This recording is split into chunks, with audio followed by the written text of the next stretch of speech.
It's quite literally the European market at work. In the UK town of Boston, the number of Poles, Lithuanians and Latvians has increased sixfold in 10 years. They've arrived here under European Union freedom of movement rules in search of work. But some locals feel overwhelmed. My daughter works in the hospital. My son was a teacher, and they tell me the amount of foreign students, foreign patients, and it's just making life harder for them. In 2 schools, there's 1 child that speaks English as a first language, and we have some classes no English speaking, and you're thinking that can't be right. Party leaders, thank you very much indeed. Controversially, Prime Minister David Cameron wants to be able to limit EU migration, and it's a key issue in the upcoming general election. So that we can sort out this immigration issue once and for all. But despite talking tough, his ruling Conservative Party has failed to reduce the net number of arrivals.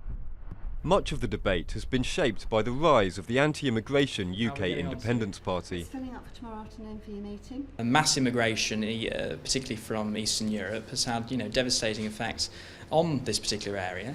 It's compressed wages, it's created some huge social problems, and of course there's a lot of local people now that can't get a job.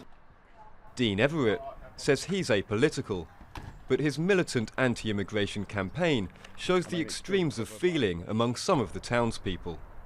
I didn't want to become a foreigner in my own country. I live in England, I am an English person. I expect to be able to speak English in my own country, not have to learn Polish or Latvian to work in the local factories.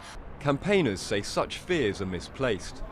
Immigration props up the local economy, providing a cheap source of labour, including people who are willing to work in the packing factories that supply the nation's supermarkets. Because of the impact of supermarkets, we've had to have a very large and reliable source of low-wage, low-skilled labour. And so that's the sort of the issue that largely drives the local economy at the moment. The EU migrants themselves are the one voice missing from the election debate. That's because only British citizens and resident Commonwealth citizens can vote.